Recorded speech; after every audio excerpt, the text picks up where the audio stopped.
Welcome to the Theology in Progress podcast, where we want to grow in Christ through every conversation. Do you have doubts and questions about the Christian life? Join Chris, Brandon, and Josh as they tackle the tough issues to gain clarity, find answers, and become better disciples of Jesus Christ. Welcome to the Theology in Progress podcast, where we ask questions to gain clarity on tough issues and become better disciples of Jesus Christ. I'm your co-host, Chris. And I'm your co-host, Josh. And today we are going to be talking with Pastor Jeff Sandstrom.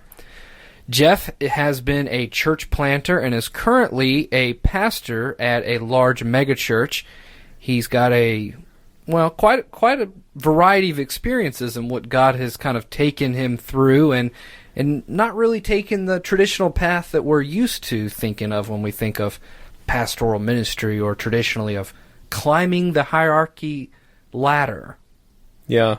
It was really, really great listening to some of the things that he has to say, because it makes ministry feel down to earth. Mm-hmm. Because, I mean, really, pastors and even the pastors of the biggest churches are Christians trying to live the Christian life. Yeah. And we're all trying to do that same thing. And it's really refreshing to make the connection between ministers needing to grow spiritually and learn what it means to be a Christian, when everyday Christians who sit in the pews, so to say, are for the most part trying to do the same thing. Mm-hmm. They're trying to find out what the will of God is. They're trying to find out what they should do or shouldn't do in life. They're just trying to make God happy sometimes, and it's all in this effort to become a better Christian. Yeah. Or to get God to do something for you, but yeah, there's that too. No, that is a good point. Oftentimes the thing that distinguishes a minister, a member of the clergy, if you will, from a laity, just a quote normal person, is really just the function that they play in the body of Christ. Is they just happen to be the ones that are maybe facilitating things or standing up and preaching. But it doesn't mean that they don't go through the same struggles that you or I go through. Yeah. And Jeff really brings that struggle out. I mean, he gets real with us in a lot of areas. And I love how he put, what his journey has kind of been, and it's been, he characterized it as one of God tearing him down. And that creates such an amazing visual image, I think, to kind of counterbalance what our prosperity culture kind of tells us Christianity is all about. Mm-hmm. And so, I mean, you're really going to enjoy Jeff's journey and the lessons that he's learned throughout, his ministry experience. So I can't wait for you guys to listen to this interview. Hope you guys enjoy it. Our interview with Pastor Jeff Sandstrom. Today we have Jeff Sandstrom, a former classmate and pastor. We're really excited about this conversation we're going to have with him, and really looking forward to this, Jeff. Well, thanks, Josh, Chris. So happy you guys have me. But Josh, you have a great radio voice. You were born for this. Thank you. I practiced. No, I bet. I think you're episode 49. Yeah. You'll be episode 49 of our podcast, so amazing. We've got a little bit of practice. I don't feel like we're there yet or anything, but your voice there. Definitely is. Yeah, it's in the bag. You guys got this. This is huge. This is your ticket to freedom right here. Well, that's because we're interviewing you, and you're going to say some great things that it's going to propel to the top charts. So. I see what you did there. Perfect transitions. Good. No, master. So just wanted to get to know you a little bit, so that our audience, because before when we were recording, we just found out some new information about you, Jeff. So we went to CBC with you. You were a big influencer there, a great leader of men and women. And then tell us about, though, what your journey has been like ever since you. I'm sorry, this episode might be a little bit more playful than we're used to, just because. No, it's great. I hope everybody loves it too. I think so. So, well, but just tell us a little bit about your journey, because. Sorry. No, go ahead. I just want to hear a little bit about your journey, because you went out and you've done a lot of really cool things, and so you've got a lot more unique experience than Josh or I have, and so just want to get a little bit, give our audience a chance to know you a little bit more. So what did you left CBC, what were you hoping to do? Yeah. Well, after I was a big influence to both men and women, my ideology was to go and change the world. I think that's what they pumped all of our brains, was to go out and make a dent in the world. And then you go out and then you're humbled, whether you have kids or not. You just start to realize that it's not really realistic to change the world. But little by little, you learn that you can change someone's world, and you hope to impact that as much as possible. So while we were still in college, I met a guy, Dr. Earl Krebs, and he said, "Hey, I know that you've got an offer to be a youth pastor at a megachurch, and if you want to go ahead and do something safe, that's fine. You can do that. Or if you want to do something dangerous, you can come with me, and we'll plant a church in Berkeley, California, the most liberal city in America." And that whole scene just kind of felt a lot like if you've ever read Steve Jobs' biography by Walter Isaacson, he talks about this time when the leader of Pepsi-Cola kind of came in for this interview, and Steve Jobs says, "Hey, do you want to make sugar water for the rest of your life, or do you want to change the world?" And it kind of felt like that in that moment. I mean, he just knew how to get me, and I was like, yeah, I don't want to be a pansy. Forget youth ministry. Let's go plant a church, And not that youth pastors are pansies. I'm not trying to communicate that whatsoever. He just knew how to get me, and so he did. And so moved to Berkeley, California, where I didn't know anything, and learned the way of hipsters, skinny jeans, organic tomatoes, and street people. And that was my introduction to the Bay Area, which is kind of crazy. So we were there for years.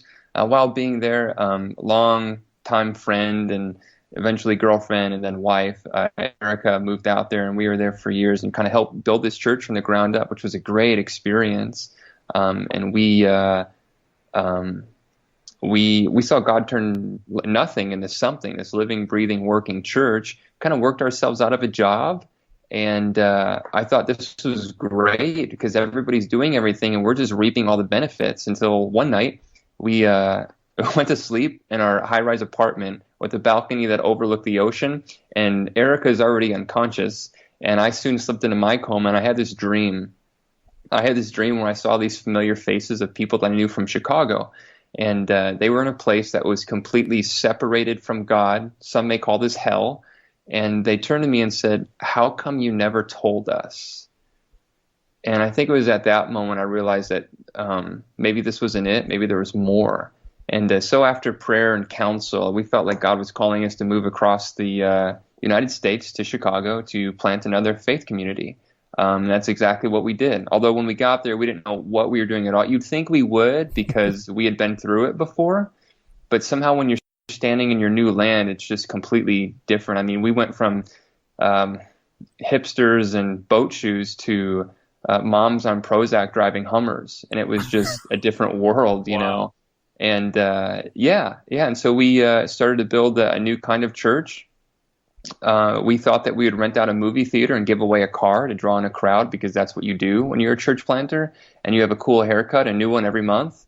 And that's not really what happened. We started reaching people that were a lot like us, millennials or whatever buzzword you want to call it, anybody born after 1985 and adhere to laziness and technology, I guess. I don't know. And we kind of developed this network of house churches, and people really seemed to succumb to that. And fast forward to about 6 months ago, then we left that. We felt like God was calling us to something else. Some may call us sellouts, but we felt like God was calling us to another church that was kind of calling, knocking on our door. It happened to be a mega church, and we went there and we serve there now and absolutely love it. Helping that church do kind of what we did in the past with expanding our territory and reaching new people groups. So that's cool. One of the cool things that I've noticed in the lives of a lot of ministers who have similar stories of God moving them from one place to another mm-hmm. is the common theme that they have in their own lives of God building them up and growing them as a person. Yeah. Whether it be learning a lesson in one place and then building on that lesson in the next, or learning the same lesson over and over in 3 different places. Yeah. What kind of wisdom have you gained from those 3 different locations over the last 10 years or so? Wow, it's a great question. It's funny that you say when God kind of moves people from place to place and what they're learning and how, he's building them up. I feel the complete opposite. I feel like I'm being torn down. Really? With every move. But I guess with being torn down, you are kind of being built up. Yeah, I don't know. Maybe that's just because I'm really arrogant or conceited and Lord feels like he just needs to hammer me down or something. But yeah, I just, with every move, I kind of felt like, oh, God, why? Like we're in California, right? Where else would you want to be? And anyone speaks and says, okay, this winter, I want you to move to Chicago. I want you to move to the Windy City, like now, Yeah. And it's like, but why would I, that's terrible. I grew up there. Why would I want to go? That's what you do when you fail. You go back home. Why would I go there? And so I kind of fought it. I didn't even tell my wife about it for the longest time because I knew she would like it. She's from Chicago too, and her family's there. So I was like, that was just bad pizza. Like, no, the Lord kept speaking, and we had confirmation that this was it. So that was, it was difficult, but I learned a lot. And then things started, grow. We got to Chicago, and I have this friend. His name's JC. I'm not being cute. I really have a friend. He's a guy named JC, and he says, "Hey, you went to school and studied the Bible. Why don't I invite a few guys over and you teach us what you know?" And so this whole thing started with just a few guys sitting around a dining room table, digging into Scripture week after week. And before I knew it, this dining room table turned into a living room that was flooded with people, and they were coming week after week to hear more and more about Jesus. And people started getting saved. And I was like, okay, what's happening? What's going on here? This isn't just a Bible study. And then Erica started one, and, the group of girls kept coming to this living room that, people started getting saved. This one girl, I remember the story she told me. This one girl's receiving salvation. She's in the middle of salvation prayer. And she gets up and runs out of the room crying. And 2 leaders going after her, offering like a hand on the shoulder and a tissue. And they're like, what's wrong? Is everything okay? And the girl's like trying to gain her composure, and she's like, I just realized I'm never going to be alone again. I think hearing stuff like that, I was like, oh, we're on to something. Like this is happening. Like this, like people's lives are actually being changed. Now, that's not to say that we had everything figured out, because we had 8 house churches by the time we had left. But like Erica, being the great delegator she is, she asked somebody to bring refreshments for the following week. And, homegirl rose up with booze for everybody. She doesn't know,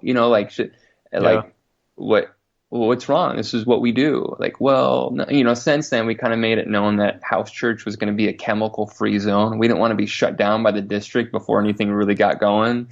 So, yeah, that was kind of it. We had this, we had 8 locations. We had 5 pastors. We had this celebration service that was going on every couple of months. Things were booming. We were getting invited to speak to churches and the headquarters and, camps and district events, like everywhere. People thought that what we were doing was way cooler than what it was. I was like, if you guys were only there, you'd be like, oh, this is just a hangout. They're like, oh no, this is great. This is like the cutting edge. This is the next thing. And I laugh at that because it's so funny. The truth was we stole this idea. We stole it from the Bible. That's how the early church started, And so we work up all this stuff, and then the Lord's like, all right, now leave.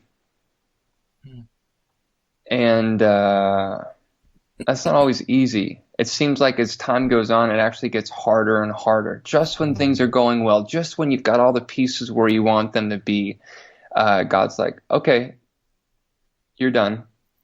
I'm sorry, excuse me?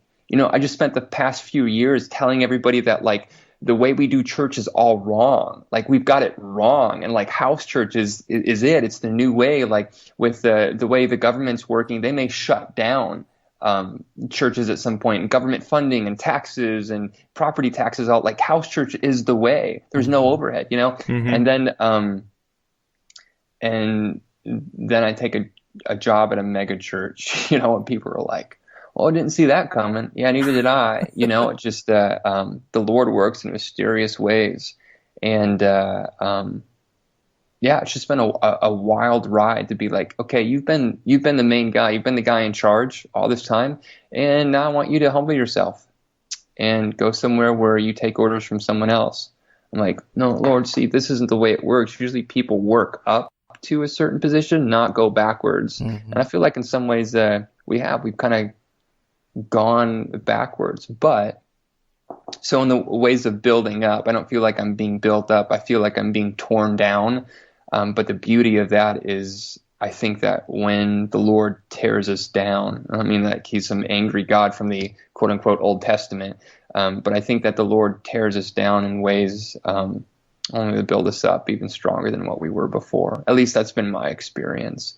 And as much as I don't like being torn down, being built up is so much more comforting. Yeah, I totally agree with that. The motive behind my question wasn't necessarily to get at, you've learned amazing things at each step of the way, but personally, in my own life, the ministry transitions that I've had over the last 10 years or so have been somewhat similar. Mm-hmm. Every time I go to a new place, God has to strip off some of my old self that I didn't recognize. Yeah. And so every time I move, I learn something new. I gain new insight about who I am in Christ and what God's trying to do in my life, because He's making less of my sinful nature. He's helping me understand more about who I am in Him. And man, those are some of the greatest experiences. One of the things that I've noticed is that it always happens in the context of relationships with other people. I've never had one of those experiences that was just like, I don't know, in my own private time with God, I'm learning something brand new about myself. It's always been in some kind of an interaction with someone else. Yeah. Like, let's say I had an argument with my boss at some place, or a pastor that I had did some things that I really didn't like as a staff member. And it was through those interactions and through the relationships that I had that God was using those situations to make me more like Him. Mm-hmm. So I found that relationships have usually been the seedbed for spiritual growth. Totally agree. Yeah. Sometimes God needs a body. Yeah. And I think He uses so many people, or at least like you're saying, around me, they kind of shape me and bring things to my attention. And, there's jokes about, having a spouse and how they, bring all that out or whatever, and which is true, but it's also true of just people around you. I mean, people around me have kind of shown at times how ugly I really am. Yeah. And I think God's kind of used that to kind of mold me and shape me a bit. And I hate it at the moment, but in the long run, I'm grateful because, like you're talking about, it kind of helps shape who you become. Yeah. If I could dig in on one of the things, though, that you've kind of highlighted, because you were enjoying the fruits of your ministry and in the places that you have been in the past, and then feeling God's calling to move on, I wonder if you could maybe just elaborate for a little bit on what your process of making sure that you heard God, and you've mentioned counsel, like to hear, like, if that's a mentor or other relationships and stuff like that.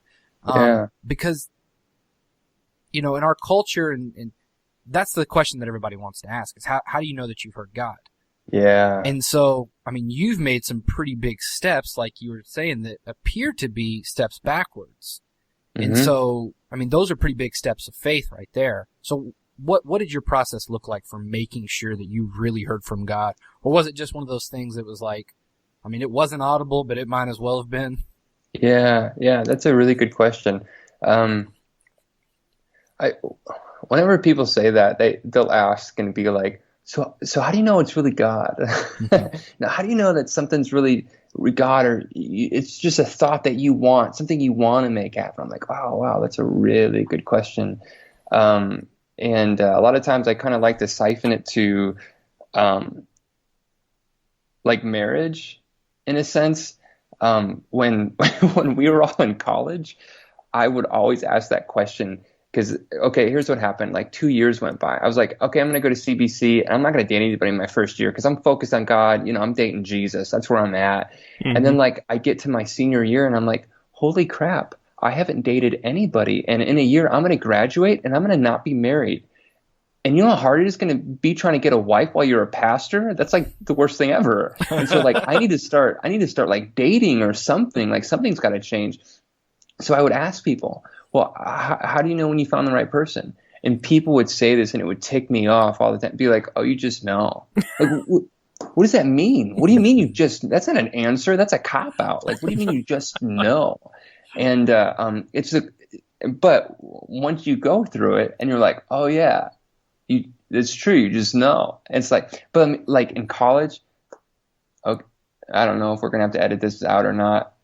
No, we can leave it in. So in college, like I was like, okay, I need to find my wife, right? Like I need to find this woman before it's too late.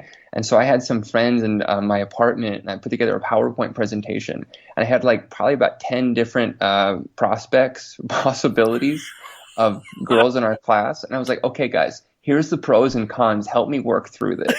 And it's terrible. What a terrible idea. Terrible idea.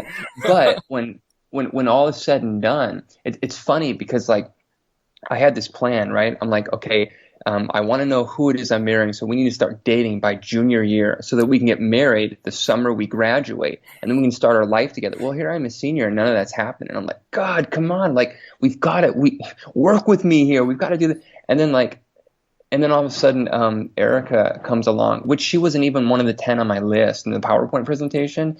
She comes along and all of a sudden these like, this information comes out that perhaps there's some sort of attraction to it. And I was like, wait, like you like me? And I was like, I thought I was just lucky to be the gay best friend. You know, like I'm living in that, like that category. Like I'm in the friend zone. And she was like, no. And I was like, well, I've always, you know, liked you. And so like this thing happened and I was like, God, I just want to know somebody for 2 years and, you know, to know them before we make a commitment. I've known her for like 7 years and we were best friends and it just happened. And I was like, whoa, it was one time where like my faith was stretched and I was like, okay, now I get it. When you know, you know. And I think the same thing kind of works with God when he's speaking to you. If you're asking all kinds of questions and all full of all of this anxiety and you're like, oh, like, is it this or that? Or, well, no, I think that God brings peace when he speaks. And so even if something doesn't make sense, even when you're in the middle of paradise in California and God says, move to the cold, you're like, you have this feeling of, I don't understand this, but I'm doing this. It doesn't make any sense and people will scratch their heads and ask questions, but I'm doing this. And once you make that step, you walk into the office and talk to Earl, who is every bit a genius as he seems in all of his books. And says, hey, I need to talk to you. And I say, yeah, I need to talk to you. I feel like this. He goes, that's really funny because I was just praying this morning. I thought you guys would be great to launch our next location in Chicago. And just like that, it's like, what? Like we were working together all day and you didn't mention this once. You were sitting on this the whole time. You know, like this totally rocked my life, you know, sort of a thing.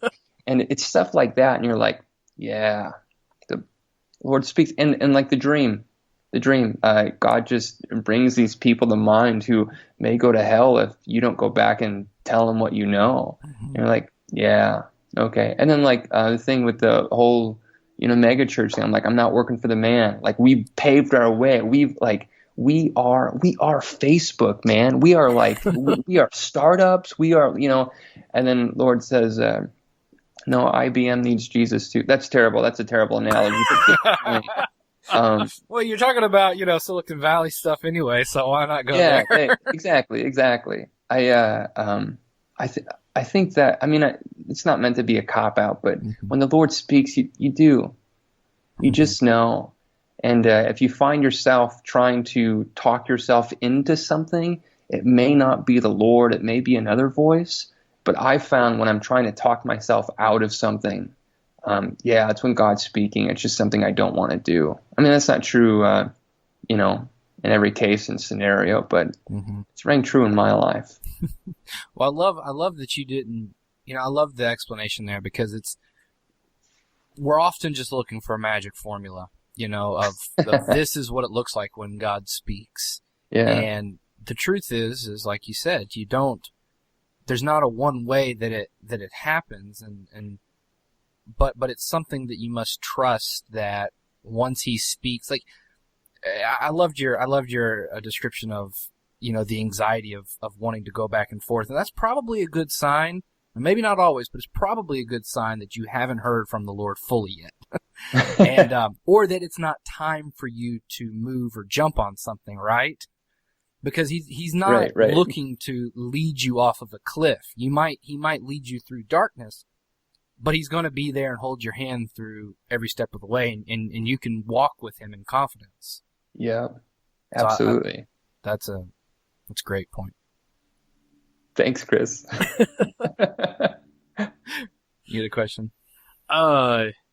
Yes. What was I going to ask? In your experience with both smaller churches and larger churches, what have you seen as the value of both of those? What are some of the benefits of a smaller church, and what are some of the benefits of a larger church, and maybe some of the disadvantages of each? Yeah. Just to shift the conversation topic a little bit. It's a great question.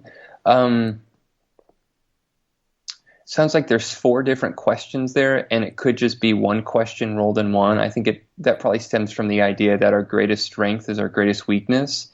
So I'll just attack what comes to mind first. Yeah, go for it. Everybody assumed that I would love the idea of organic house churches, and that's not true at all. Like, when we moved to Chicago and we started this house church thing, I hated it. I was like, this is the lamest thing ever. And truth being, I had this secret sinful desire to become famous, and it would never happen through house church. 20 people gathered in a living room, not going to happen. Nope. Nobody thinks that's interesting. I found out I was wrong about that. But at the time, I hated it. I was like, this is stupid. Like, why? We should be, filling auditoriums or football fields. That's where the love is. That's where this, and there I was in a living room with, 20 people tops at a house church, just digging through,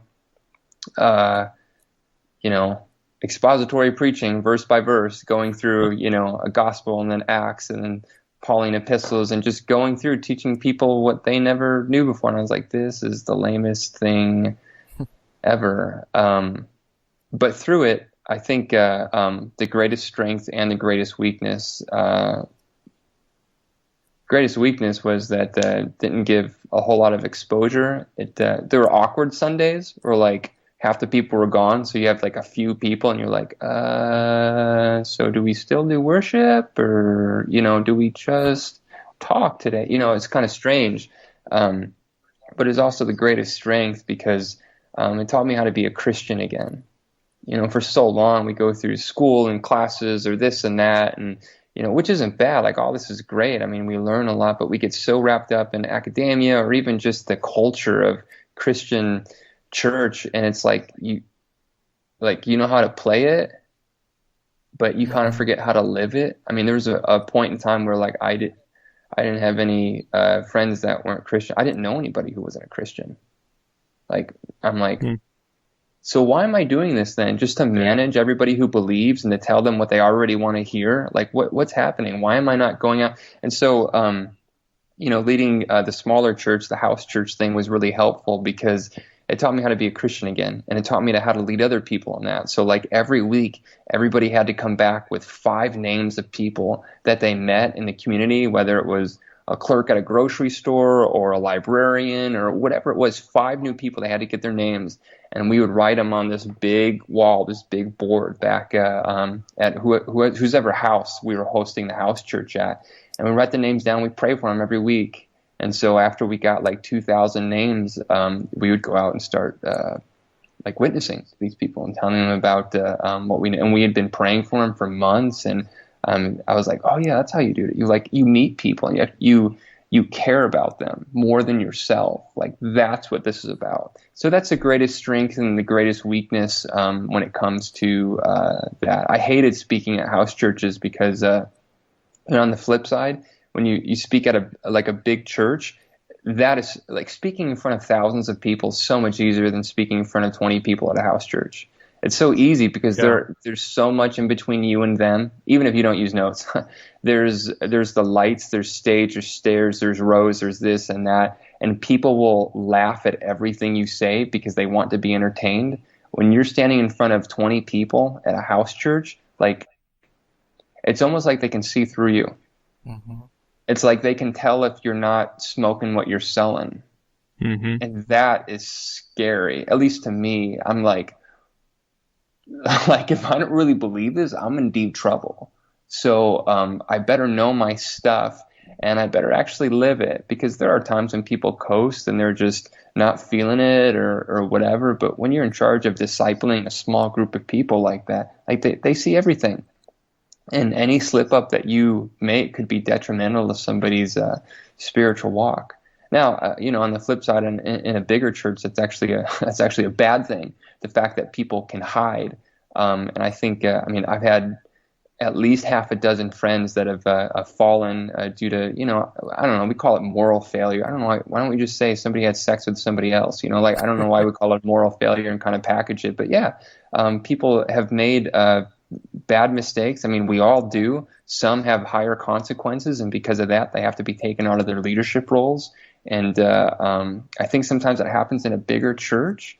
And I think maybe because I think Elvis Presley said it the best. He said, people put me up on a pedestal so high that I can't get down. Mm. And so I think when that happens, people look for a way to get down. And it may not even be about the sin, about the embezzlement or the sex or, whatever it is. It may just be I can't keep this up anymore. Mm-hmm. I can't keep going at this pace. I'm going to crash. And so I'm going to make myself crash. And this is how I'm going to do it. I think that might be, people talk about burnout, and it's probably a lot of the same thing or whatever. But I think that people just, in that sort of an environment, it gets so easy to be like, you get a high from the admiration or whatever it is, and you're like, yeah, and then you get to a point where you're like running faster than your feet can catch up with, and you're like, I'm going to fall, and here it is. So yeah, I don't know if that really answered your question or not, but I kind of brought myself around on that one a little bit. Sorry, Josh. No, that's really good. There's so much that we could unpack. I really liked what you said about being in a small church and it teaching you what it meant to be a Christian again. Chris and I are in the middle of trying to plant our own house church. We're meeting in my house right now. Nice. And personally, one of the things that I struggle with, and I might lean on this a little bit more than I should at times, but as an introvert, I am really intimidated by just going out and meeting a bunch of people every week. Now, right. If I had the opportunity to meet one person and spend some time with them and really disciple them one-on-one and do stuff like that, I'm not as intimidated. Right. But the idea of going out and meeting 20 people a week or something like that and saying, hey, come to our church and check this out, and we're going to hang out and talk about Jesus, and it's going to be a great time, and that kind of intimidates me. And so right. I've found it interesting as God's built this desire in my heart and in Chris's heart to plant this house church, that he's giving this desire to a person who's introverted and doesn't like naturally talking to people. Mm-hmm. And so if we're talking about God using a ministry transition to grow us, and we're talking about learning again what it means to be a Christian, that's a lot of what God's doing in my life right now. And so a lot of the stuff that you said really rings true for me. And I've experienced speaking in front of crowds of hundreds or 1,000 or so, and it's much easier to just hide behind what you say at that point. But it's true. Yeah. When you get in front of a group of 8 to 10 to 15 people, you can't hide. That's so true. And it's strange, though. You'd think it'd be the other way around. You would. But it's totally not. The reason I'm laughing, Josh, is because, you and my wife, we get along great. She's a total introvert and, doesn't say anything. If she's around people she knows, she's, crazy. She's totally tons of fun. But if she's around people she doesn't know, it's, real quiet and, intimidating and very much so. And it just sounds like that's Yeah, to go out and talk to new people is be like, no, why? No, you do it. That sort of thing. And it's just, it just makes me laugh. That's all. Yeah. So, I mean, one of the things we've talked about doing at our house church is, like having a community picnic or something in our backyard, just cooking a bunch of hamburgers and hot dogs and saying, hey, come on over, we'll hang out and just talk about life. That's not as intimidating to me. And so what I'm learning through all of this and what you said really, really helps me with some of this is that it's really just about building the relationships step by step. It's not necessarily about going out and dynamically preaching to millions and seeing them saved. Right. It's about connecting with people. Yeah. And I'm learning that I don't necessarily have to do that on a grand scale. I can meet my neighbor and focus on my neighbor's life and building a relationship with them and letting them see how Jesus has transformed my own life. So true. That's much easier to do in a small group than it is a big church. When we were planting house churches and whatnot, like I talked to so many people. I tried to get this plan down. Like, we need to multiply this. We need to have this many people. We need to be like reaching people. So like, we wrote the names down. We prayed and all this and that. I mean, it worked. It didn't work. Whatever. But just like in the whole girlfriend relationship thing, after the PowerPoint and I trashed it, I'm like, this is stupid and ridiculous. and then like all of a sudden God was like, here, it's been here all along. It seems like when you stop trying is when things start to happen. Like even when we first got back to Chicago, like I think I wanted to commit suicide for 3 months. I'm like, people are giving us money to be here. Nothing's happening. We're not reaching anybody. I don't know what I'm doing with my life. Is God real? Like that stuff. And then all of a sudden I'm like, all right, Lord, I'll just stop and pray every morning. You just tell me what to do. And that's when my friend JC calls and says, hey, why don't you come on over? Wow. We tried so hard to get people to come to this first house church that we just had. And there was like just a handful of people at first, and they all happened to be guys. And one of the guys, his name's Austin, he kept talking about his girlfriend. He's like, yeah, I'm just really praying for my girl. And we're like, why don't you bring her sometime? It's like, oh, 'cause she's an atheist. We're like, bro, what are you doing dating an atheist? Like, unequally yoked, man. We'll get this chapter next week. What's happening? And we just started praying for her every week. And then one week she comes. Like, she comes to house church. She's like the only chick, right? And we know it's her because of how they're acting with each other, right? And so I'm meeting her or whatever. And so I'm like, hey, Austin's told us so much about you. How come this is the first time we're seeing you? And she's like, just to my face, because I'm an atheist. I'm like, oh, okay. Well, we're really glad that you're here and anything we can do for you or whatever. And she goes, well, the reason I'm here. I'm like, yes. She says, the reason I'm here is because I became an atheist when I was a little girl. My brother had a birthday party.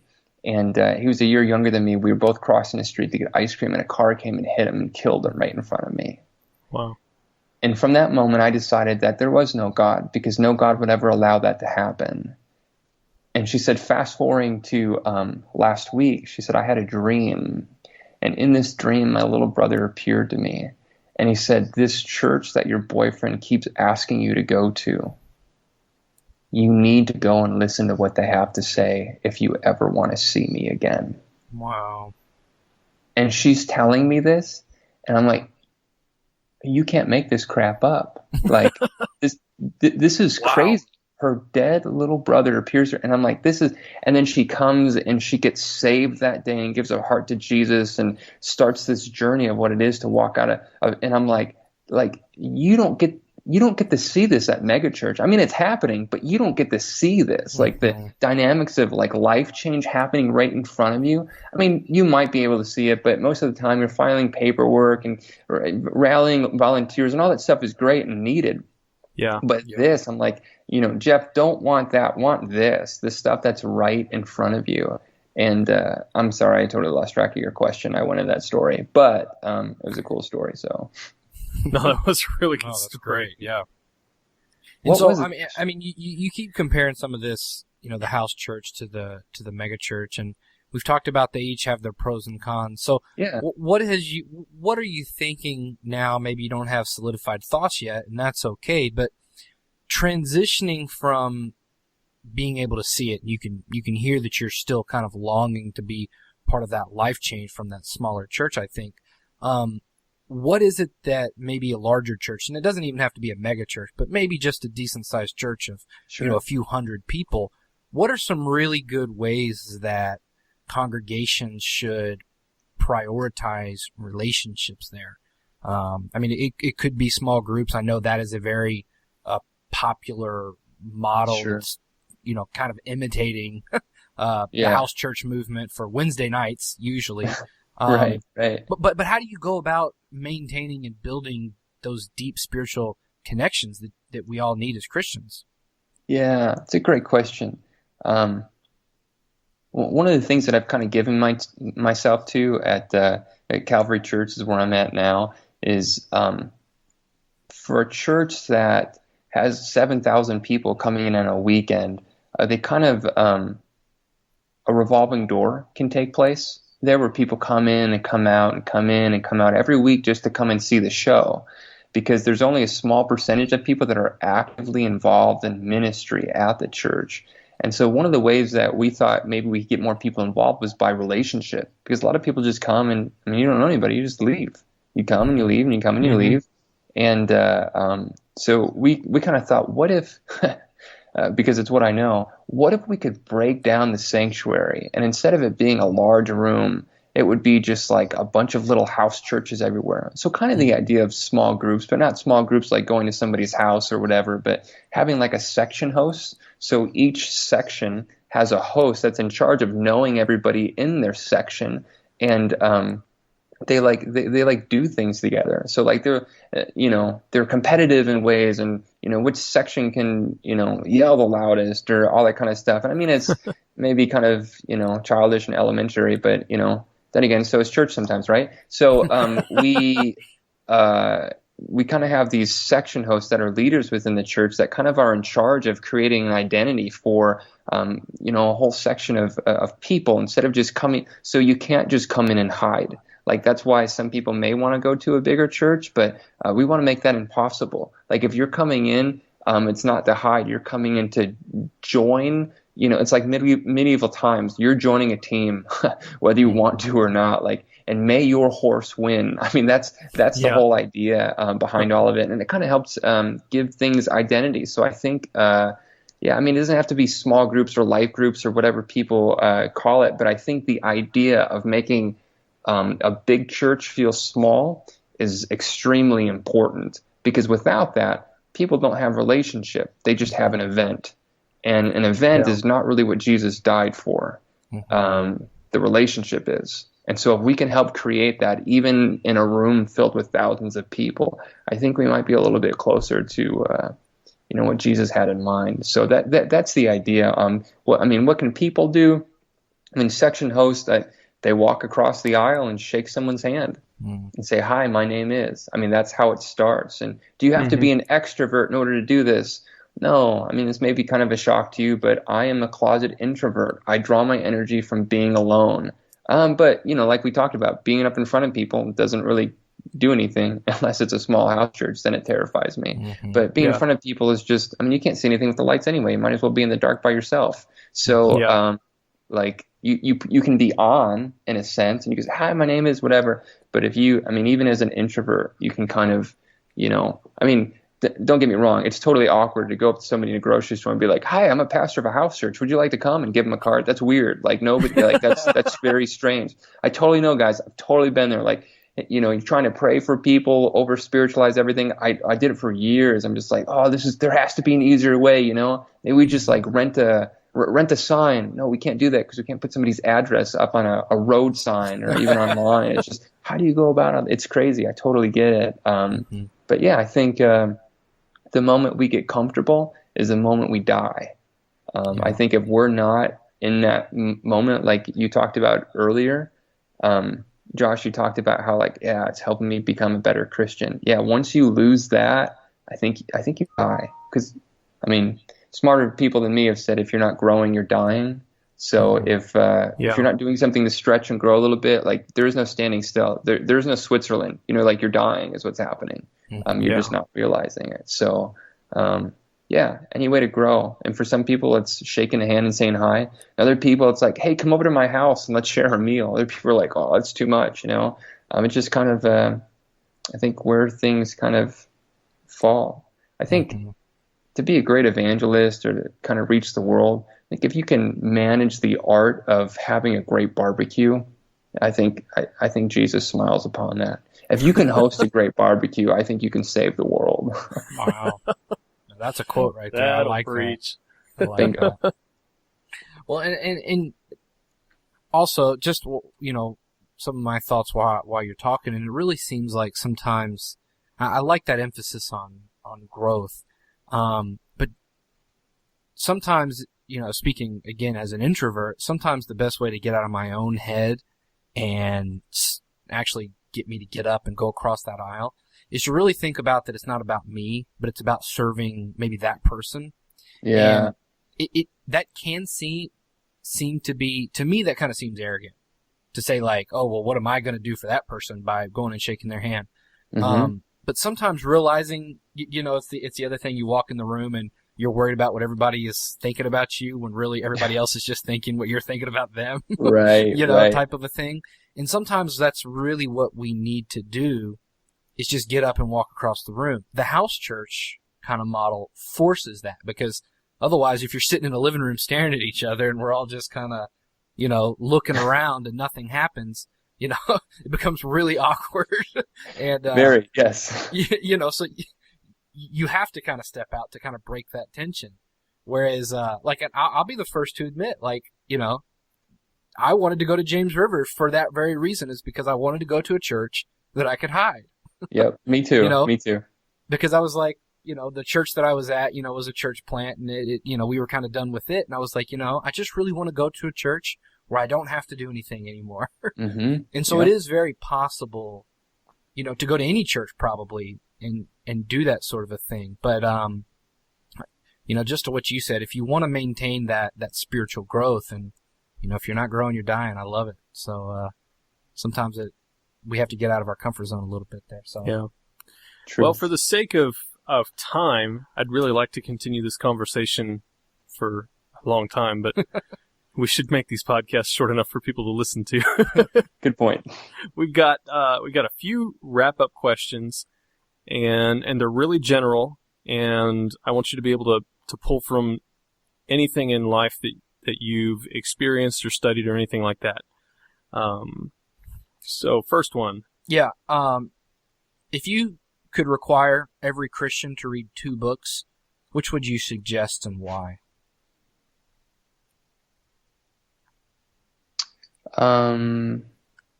Jurassic Park would be one.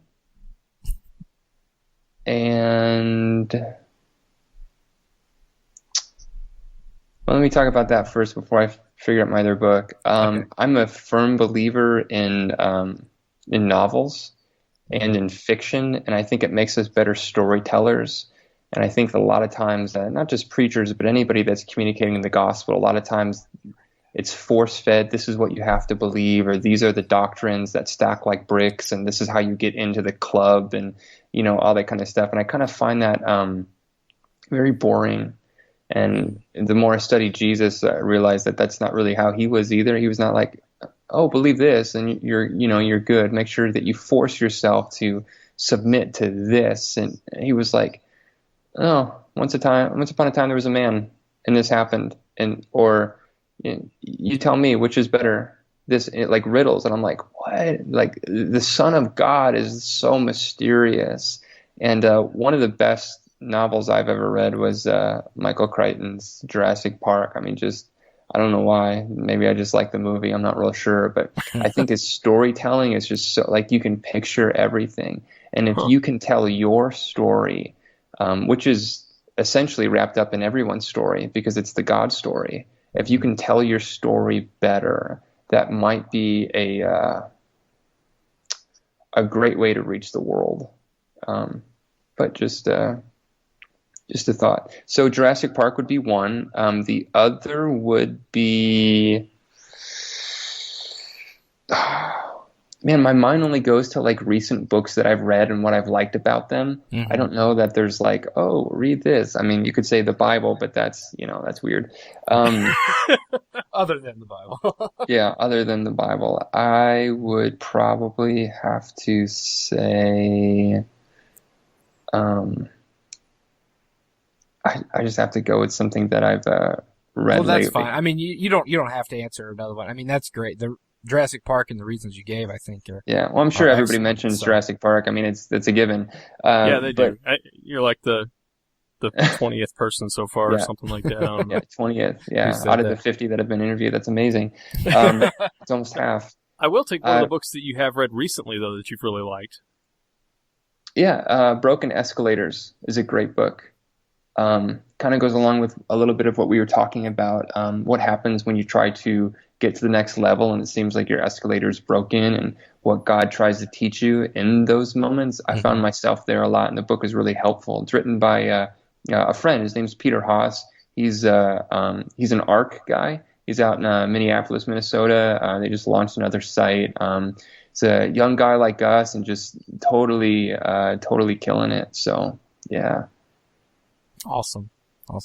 And then, and this doesn't have to be from like any one area of your ministry or schooling or anything like that, but just based on your whole life, what do you think, or how would you summarize what has personally been the most valuable thing that you've had to learn as a Christian?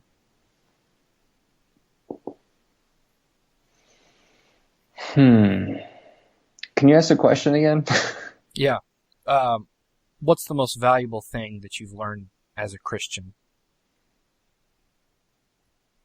The most valuable thing I've learned as a Christian. The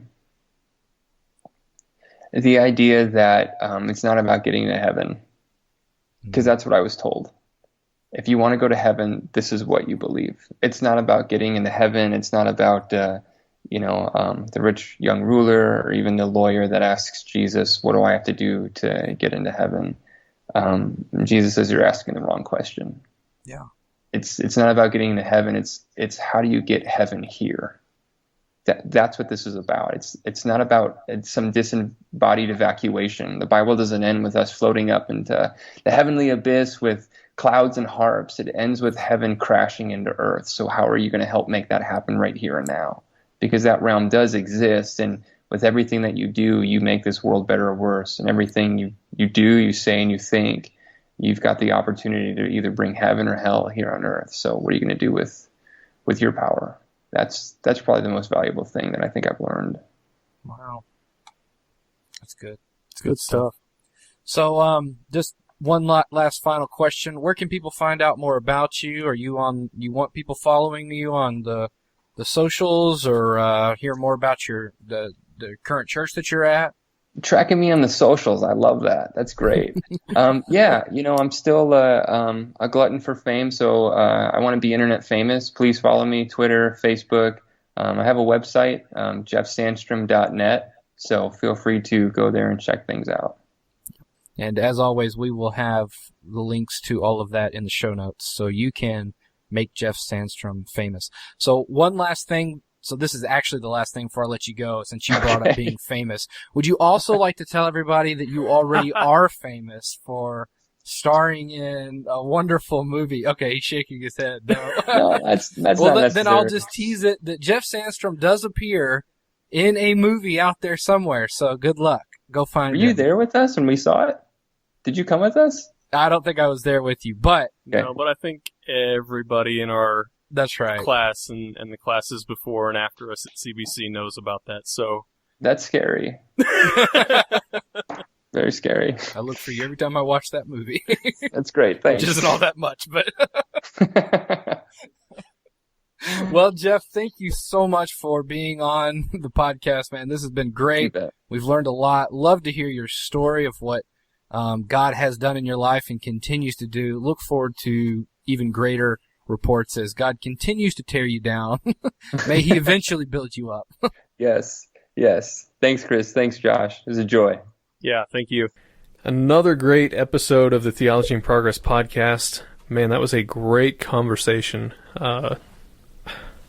It blows me away how consistently in these conversations that we're having with other people, how the things that they've found most valuable in the Christian life are often the most simple lessons. Mm-hmm.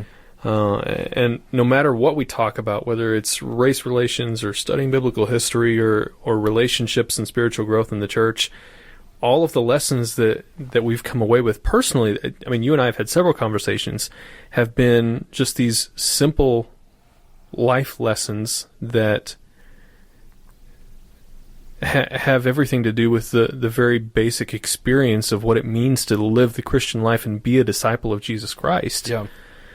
And man, Jeff's conversation with us was so great. We talked so much about spiritual growth and the journey that he's been on, and how God's been tearing him down to build him up, and the experiences that he had at his at Ethos Church, planting small house churches where God was basically using that to teach him a lot about who he was as a person and to help him learn how to be a Christian again. Yeah. And man, those were great insights. Great insights. And as he pointed out, and I know it's your heart as well, and you can't help but being drawn to it, is when he is telling the stories, especially of that young girl coming and giving her heart to Christ, and the situations that led up to that, and the prayer, the awkward moments, the kind of difficulty and heartache. I mean, it really makes that moment real and worth something, that the relationships that they have formed in those communities, and how vitally important it is to walk in relationship in this Christian journey. Mm-hmm. And so, and I want to say too, to any of our listeners out there, if you have experienced something like that, I mean, maybe it's from something that one of our guests have said, or some insight that you've gotten from Theology in Progress along the way that has really kind of opened your eyes to something, or maybe not. Like, we want to hear about that. And so if you guys want to comment or write us and let us know, like, we would love to hear from you, because that's really what we're all about, is creating a place where those sort of relationships can thrive. Like, our medium right now is over podcast, to ask these questions and to be able to bring fresh insights and things like that. For us, I mean, that's what we're looking for. Yeah, I've learned way more out of these last few conversations that we've had with people than I did in, I would probably say, almost all of our podcasts from last year. Yeah, no, they've been pretty fantastic. So, like I said, let us know how these things have affected you guys. Do you like this format? Do you not like this format? And I know we certainly do, so we're probably going to keep it up, because we are learning a lot, and we are looking forward to more. Remember, guys, make sure you like and share this video with somebody who could use it. Let them know maybe that you are there for them. We talked about getting up and crossing that aisle, personal growth, but to serve others. And so take that first step by sharing this with somebody who needs it, and then get up and walk across the metaphorical aisle if you need to, and minister to them where they're at. Guys, it's been a great having you with us this week. We will see you next week. Thanks for listening to the Theology in Progress podcast. If you enjoyed it, give us a like and share this episode. Be sure to subscribe to stay up to date on all our conversations. You can also support Theology in Progress through our Patreon page. $1 an episode goes a long way to make this podcast possible. If you have questions you'd like to discuss, or ideas for a future conversation, we want to know. Contact us through Facebook or by emailing letstalk@theologyinprogress.com.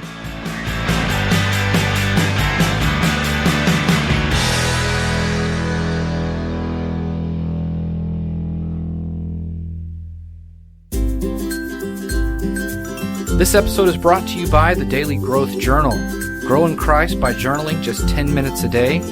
This journal asks focused questions each day that help you develop gratitude, discover your purpose in Christ, and find new ways to serve others. You can pick up the Daily Growth Journal by going to dailygrowthjournal.com.